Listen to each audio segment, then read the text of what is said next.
sekolah minggu online. Sebentar lagi sebelum kita firman, Kenneth akan berdoa. Teman-teman, mari kita berdoa.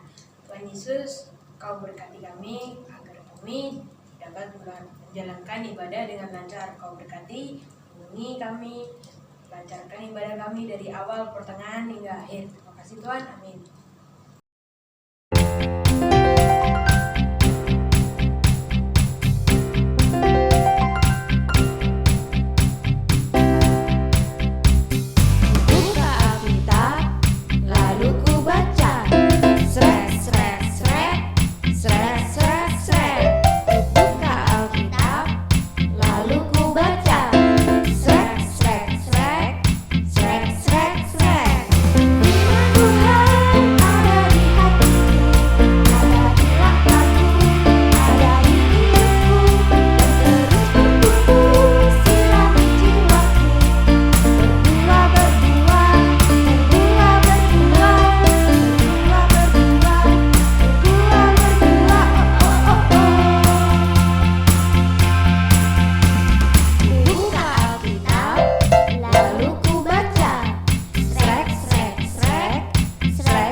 Mari adik-adik semua kita berdoa dulu ya sebelum mendengarkan firman Tuhan. Bapa yang ada di dalam surga, sebentar kami akan mendengarkan firman-Mu. Roh Kudus, tolong tanah hati kami sehingga kami dapat mendengarkan dan menerima firman-Mu dengan baik. Dan kami boleh mengerti apa yang menjadi kehendak-Mu dan kami boleh berbuah-buah bagi kemuliaan nama-Mu. Terima kasih Bapa, dalam nama Tuhan Yesus kami berdoa. Shalom, selamat siang adik-adik sekolah minggu. Bagaimana kabarnya hari ini? Semoga kita semua selalu dalam keadaan yang sehat, dalam keadaan yang bersukacita, selalu bersyukur karena kasih Tuhan sungguh luar biasa buat kita semua. Nah, tadi kita telah memuji dan memuliakan Tuhan. Tiba saatnya kita mau belajar firman Tuhan. Hari ini kita mau sama-sama belajar firman Tuhan dengan judul Sahabat Seperti Saudara. Sahabat seperti saudara. Adik-adik pasti punya sahabat kan, atau punya teman yang akrab dengan adik-adik, mungkin di sekolah, Mungkin juga di rumah ada tetangga yang akrab dengan adik-adik, anak tetangga yang akrab dengan adik-adik. Dan pernah nggak adik-adik mengalami di mana adik-adik ini harus berpisah sama sahabat oleh karena sesuatu hal? Apakah pernah? Nah, hari ini kita mau belajar dengan judul firman Tuhan tadi, sahabat seperti saudara. Nah, bacaan hari ini kakak bacakan dulu di dalam 1 Samuel 20 ayat 42. Nah, kemudian berkatalah Yonatan kepada Daud, "Pergilah dengan selamat. Bukankah kita berdua telah bersumpah demi nama Tuhan demikian?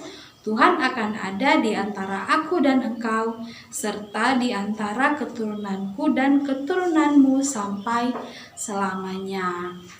Jadi kisah persahabatan antara Daud dan Yonatan. Jadi ayat yang kita baca tadi adalah kisah persahabatan antara Daud dan Yonatan. Pada waktu itu Daud belum menjadi raja. Jadi Daud masih terbilang masih muda dan dia masih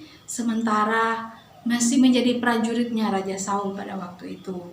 Nah, mereka harus berpisah oleh karena ayahnya Yonatan, yaitu Raja Saul, sangat membenci Daud. Dan tidak hanya membenci, tapi Raja Saul juga sedang berusaha untuk melenyapkan Daud. Nah, ternyata adik-adik pada saat itu dengan kehendak Allah, Daud mulai terkenal di Israel. Nah, kenapa dia terkenal?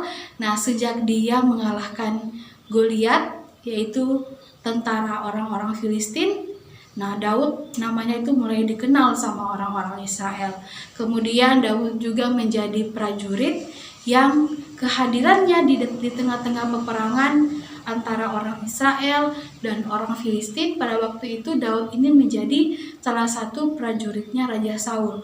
Nah, oleh karena kehadiran Daud di tengah-tengah peperangan ini, orang-orang Israel berhasil memenangkan peperangan yang ada. Jadi karena ada Daud di dalam peperangan membantu orang Israel, mereka mengalami kemenangan. Nah, ternyata orang-orang atau rakyat orang-orang Israel ini mereka sudah mulai memuji-muji pencapaiannya Daud ini.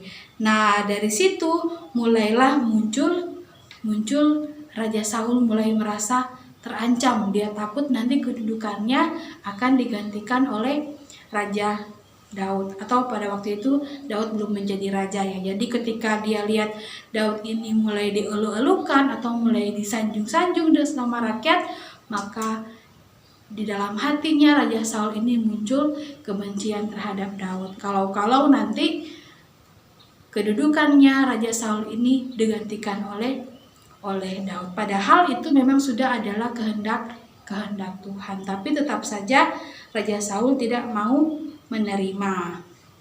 Nah, ayat yang sudah kita baca tadi di dalam 1 Samuel 20 ayat 42 tadi dikatakan begini ya.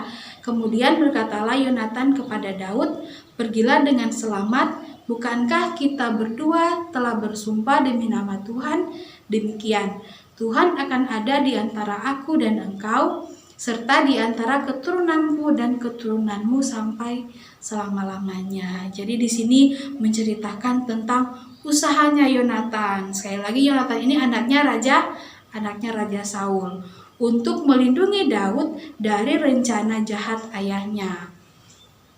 Ada suatu perayaan pada saat itu, namanya Pesta Bulan Baru, di mana seharusnya Daud duduk makan bersama dengan Raja Saul, bersama dengan keluarganya Raja Saul dan juga prajurit-prajurit yang terpilih. Jadi pada saat itu akan dilakukan satu perayaan atau Pesta Bulan Baru. Harusnya Daud ini hadir dalam pesta itu untuk makan bersama-sama dengan Raja Saul.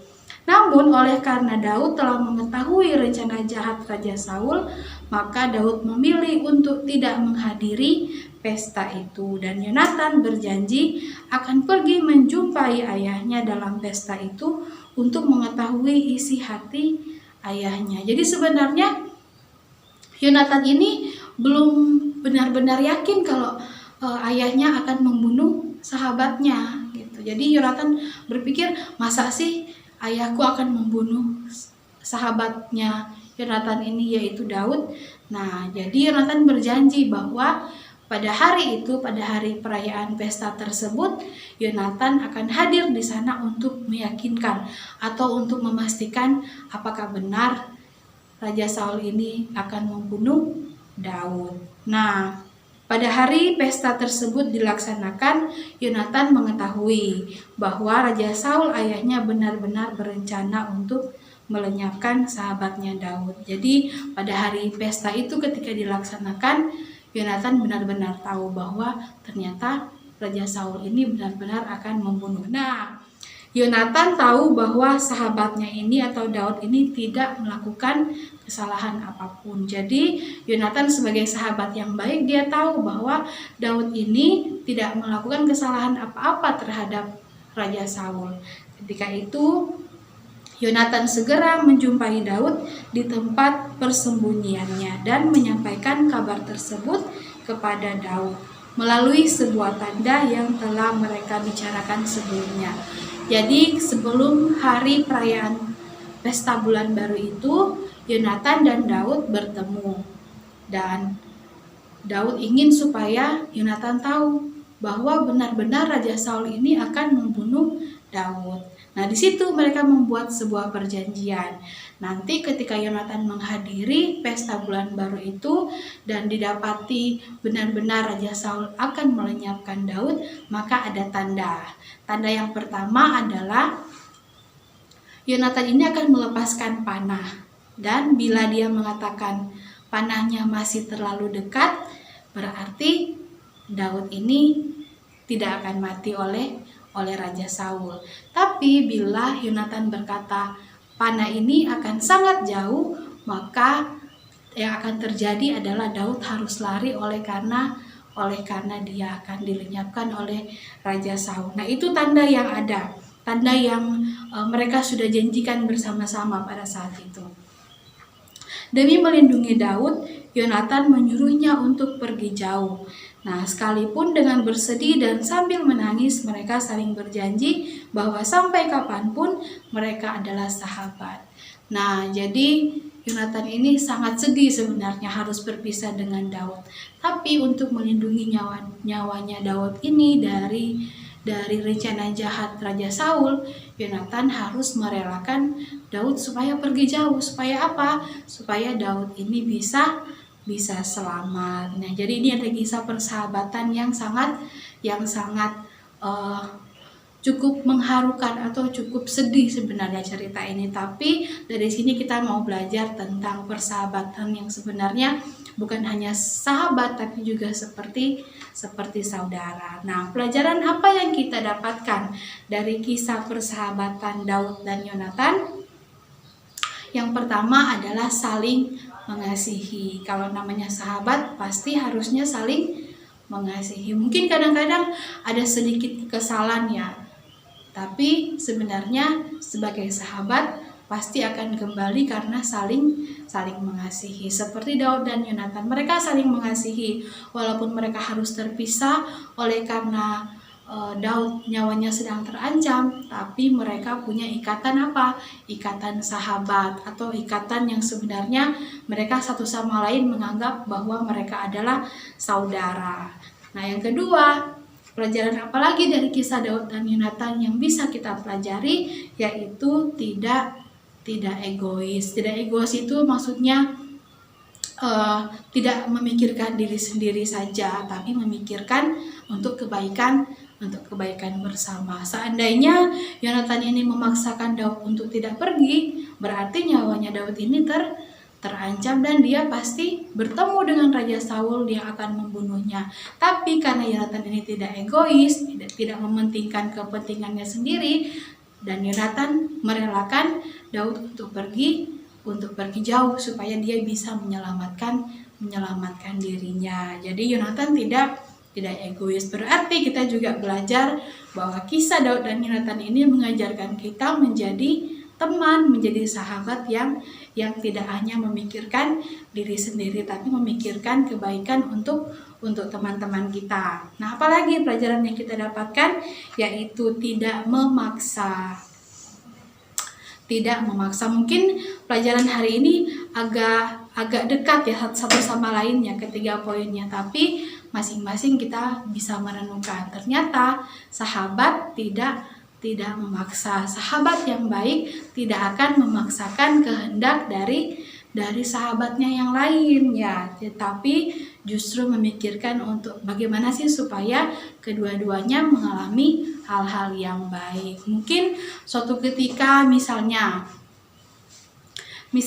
ada salah satu teman kita atau sahabat kita atau yang orang-orang yang paling dekat dengan kita, misalnya sahabat yang selama ini, misalnya kalau anak-anak SD itu sahabatan dari kelas berapa sampai kelas 6, terus tiba-tiba karena salah satu teman kita mau sekolah di luar kota misalnya, biasanya ada rasa sedih karena harus berpisah.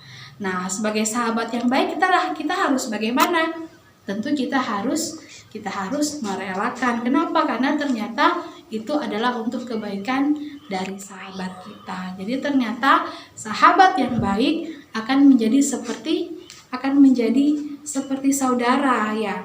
Akan ada ketika dia susah, juga akan ada ketika dalam kesenangan, tapi juga akan selalu mengusahakan hal-hal yang baik untuk kebaikan satu sama lain. Ya, jadi hari ini kita belajar bagaimana menjadi sahabat yang baik, sahabat yang juga bisa menjadi saudara, saling mengasihi, tidak mementingkan diri sendiri dan juga tidak memaksakan kehendak. Demikian firman Tuhan, kita akan bersama-sama berdoa. Terima kasih Tuhan, terima kasih. Kami bersyukur buat siang hari ini kami telah belajar dari firman Tuhan bagaimana kami harus menjadi sahabat yang baik, sahabat yang juga bisa menjadi saudara untuk sahabat kami. Tuhan yang tolong kami menjadi sahabat yang baik dan terus menjadi sahabat yang mengasihi dan juga tidak memaksakan kehendak kami, tapi kami mau bersama-sama untuk boleh mempraktekkan firman Tuhan dalam kehidupan kami, yaitu kami boleh belajar saling mengasihi dan tidak mementingkan keinginan kami sendiri dan juga tidak memaksakan kehendak kami sendiri. Tuhan yang tolong kami boleh mempraktekkan firman Tuhan ini dalam kehidupan kami sehari-hari. Terima kasih Tuhan, dalam nama Tuhan Yesus kami telah berdoa dan bersyukur. Haleluya, amin. Tuhan Yesus, terima kasih. Kita udah selesai mendengarkan firman-Mu dari awal hingga akhir. Tuhan, tolong Tuhan berkati kita terus. Dalam nama Tuhan Yesus, kami berdoa. Amin. Sampai jumpa minggu depan.